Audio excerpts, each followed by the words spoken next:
Hey everyone, I'm Joseph Evans, the author of many interactive stories on episode, including The Secret of Rain, Glitch Girl, and The Last Goodbye. I've been an episode writer since it first launched, all the way back in 2014. Now I want to share everything I've learned with you, so you can create your own hit story. So if you want to create your own story, but you just don't know where to start, you're in the right place. In this video, I'm going to show you step by step how to easily create your very own story from scratch. Okay, the first thing we're going to want to do is click the Create New button on the homepage of your episode portal, and you'll get this pop-up box asking you to choose a title, a description, and a genre for your story. You don't have to worry too much about the description or the genre at this point, because you can change these later on, but I would recommend settling on a title for your story right now, because even though you can change the title later on, whatever you pick at this point in time does stay in the URL bar of your story forever, even if you change the title of the story later on. And even though your readers won't see this, you will be able to see this, and it can be quite irritating just seeing the wrong title up in that URL bar. Because mine is going to be an example story for the purpose of these tutorials, I'm going to simply call mine Joe's Tutorial Story. And I'll just put a brief line in the description saying,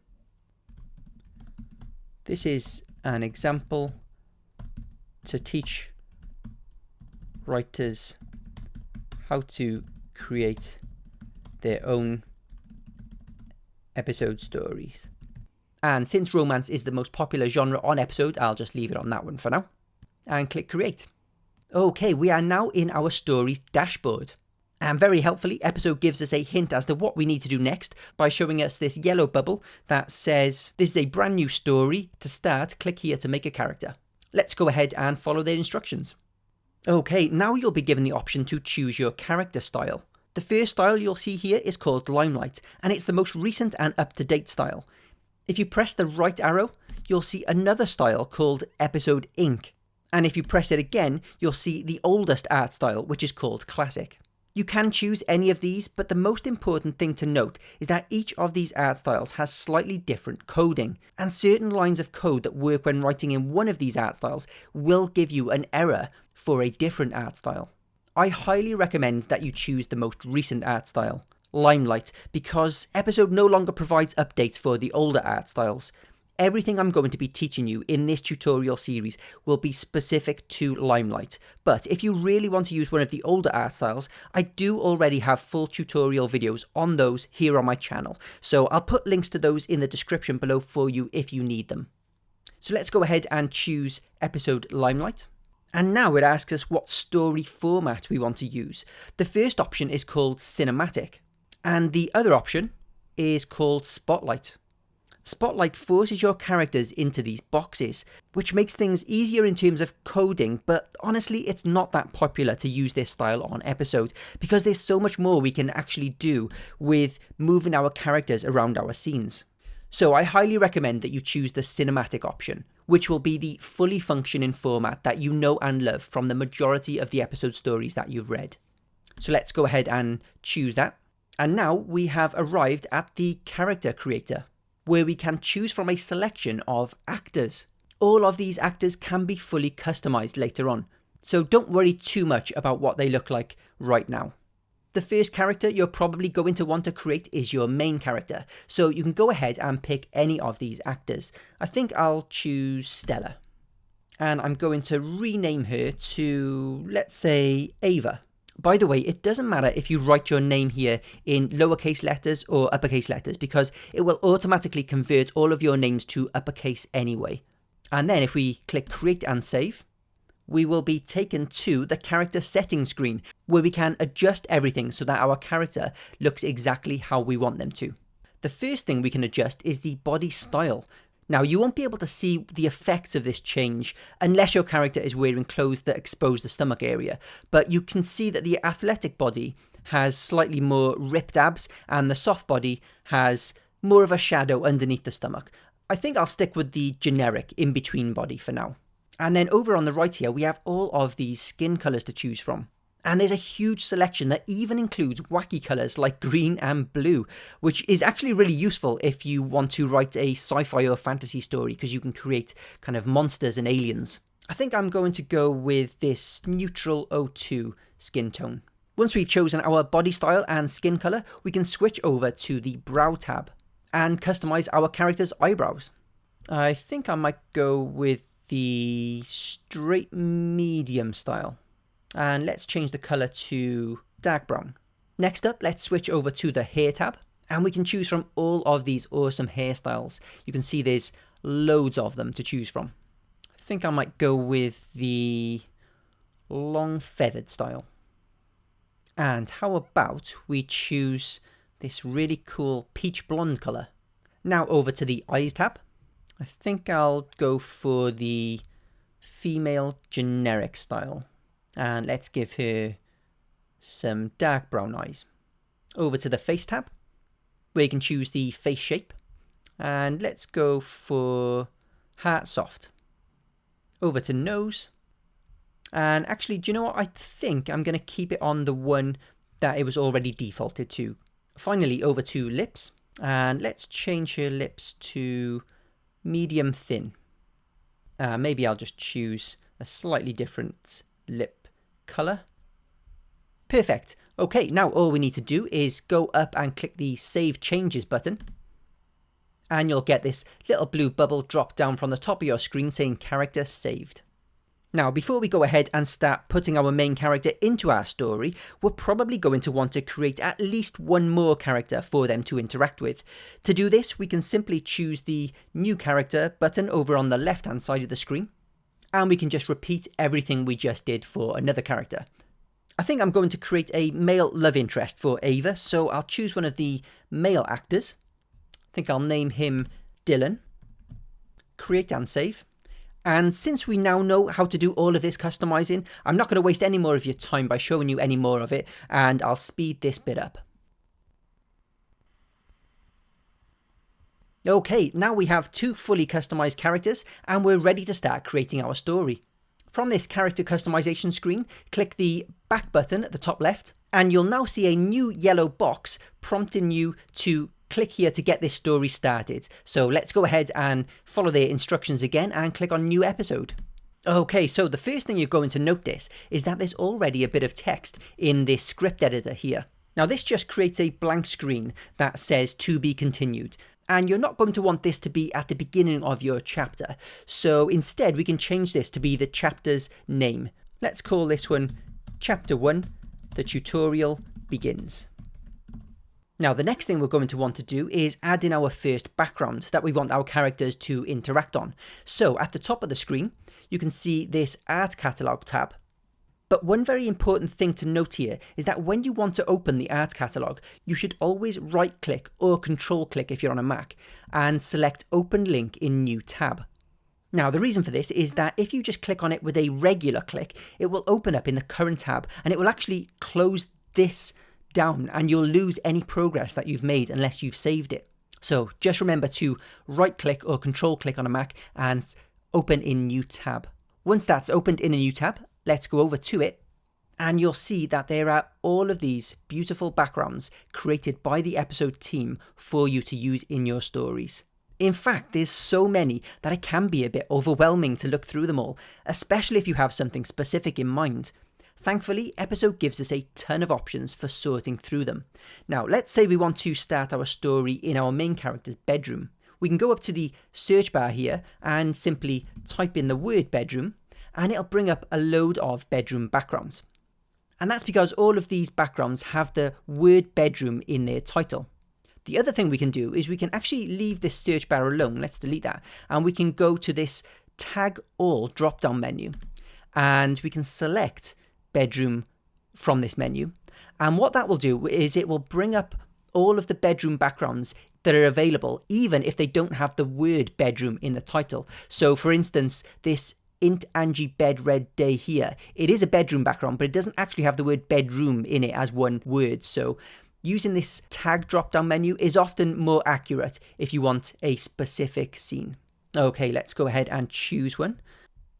I really like the look of this one here. Now, if I click on it, It'll show me a much larger preview of it, which is really handy if you want to take a closer look at any of them. And to use this in our story, what we need to do is highlight the text of its title and copy and paste it into our script. To do that, we just need to press Control and C on a Windows computer or Command and C on a Mac. Then go back to our script, create a blank line between the chapter title and where your cursor is, and then press Control and V on a Windows computer or Command and V on a Mac. And that will paste the name into your script. And the reason I say that you need to have a blank line here is because if you don't, and if it looks like this, it's actually going to give you an error. So just make sure to have that blank line in between there. Okay, let's have our main character enter the scene. To do this, let's create another blank line, and then we're going to use the @ symbol. Then we need to write the character's name in all capital letters. So Ava, written exactly like that. And make sure there's no space between the @ symbol and the character's name. Then we need to write the words enters from left to screen left. And all of this needs to be in lowercase. Let me go ahead and explain what's happening here. The @ symbol is something we need to place in front of our characters' names whenever we want the character to perform any kind of action, like walking to and from somewhere, or performing any kind of animation. The enters from left part makes the character enter the scene from the left-hand side of the screen, and the to screen left part dictates where they stop after they've entered the scene. You can either have your character enter from left or from right, and there are 5 preset positions you can choose from for your character to stop in. These are screen left, up screen left, screen center, up screen right, and screen right. One thing to be careful of is the way you word this sentence. One of the easiest mistakes to make when you first begin writing for episode is adding in extra words where they shouldn't be.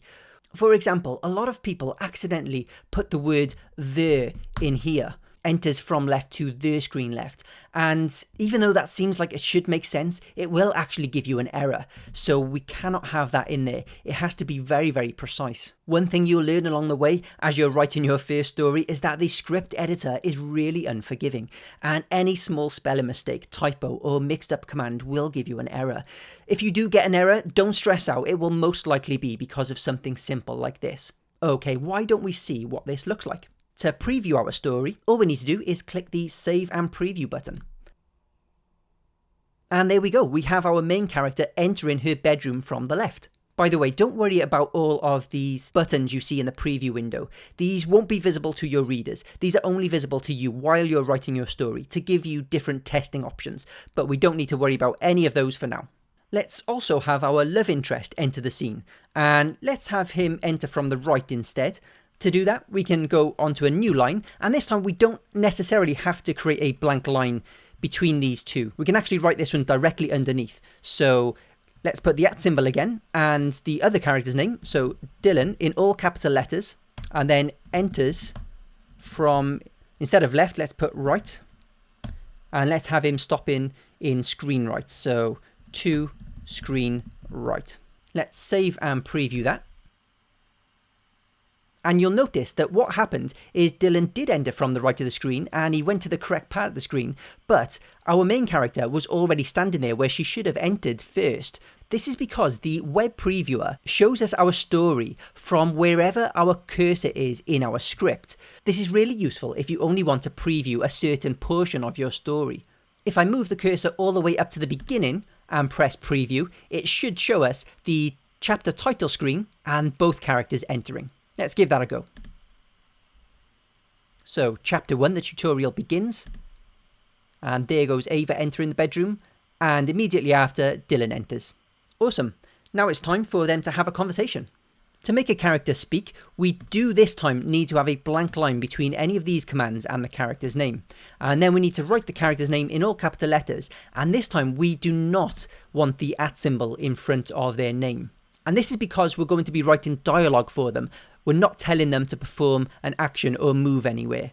And to create our first line of dialogue for Ava, we just simply hit the return key on our keyboard again and type whatever we want them to say directly underneath their name. So let's have Ava say, Dylan, what are you doing in my room? And then to have Dylan reply, we just need to create a blank line between these again. And we can type Dylan's name in all capital letters and do the same for him. Let's have him say, I snuck in through your bedroom window. And to have a character say multiple lines of dialogue, one after the other, we can just simply start a new line. Why don't we have him saying, I just couldn't wait to see you. And then maybe we could have Ava reply with, my mum's gonna kill me. You know she doesn't allow me to have boys in my bedroom. Let's take a look at this scene now. So we just need to go back and place our cursor at the beginning of the scene and click preview. Dylan, what are you doing in my room? I snuck in through your bedroom window. I just couldn't wait to see you. My mum's gonna kill me. You know she doesn't allow me to have boys in my bedroom. Okay, so the speech bubbles are working great, but our characters are just standing there static and their mouths are not moving. This is where talking animations come into play. If we go over to where the preview window is and we scroll down to this section called Library, we'll see our characters' names listed with these plus symbols next to them.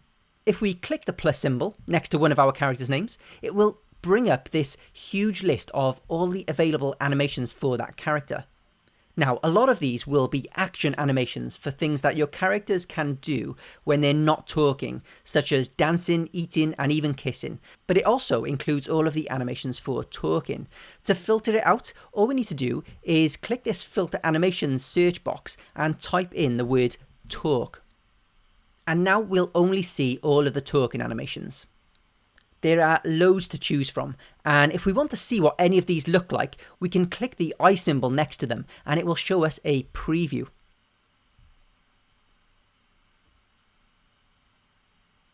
Since Ava is shocked to find that Dylan has snuck into her bedroom through a window, let's use the talk startled neutral animation, I think. Yeah, that looks pretty good. She looks very shocked. To apply the animation to a line of dialogue, all we need to do is place our cursor next to the character's name in the script editor, press the spacebar once, type a round left bracket, then go back over to the library, click the name of the animation so that it adds it into your script, and then close it with a right round bracket. And once again, just be careful here to make sure you're using round brackets and not the square type, because the square ones will give you an error. There are actually a couple of other ways you can add in animations that don't involve you locating it in the library. If you already know the name of the animation you want to use, you can simply just type it out. Or you can even just start typing it out, and this suggestion box will guess what you're trying to type, and it will just complete the name of the animation for you so that it saves you a little bit of time. Just remember that these brackets around the animation are essential for this to work, so make sure that they're in there, because if either of these are missing, it will give you an error. Okay, let's add in animations for the rest of the dialogue. I think I'll have Dylan do a simple talk neutral for this one. And then if I want to add in a different animation for his second line of dialogue, we can just create a space between these two lines, type his name again, and again, just put our animation name next to it. I think I'm going to go with one of the talk flirt animations. Maybe talk flirt charming. And for Ava's reply, let's maybe use talk afraid, because she's afraid of her mum's reaction. And then maybe talk accuse angry for her final line. Okay, now let's take a look at the scene and see what it's like with all of these animations in there.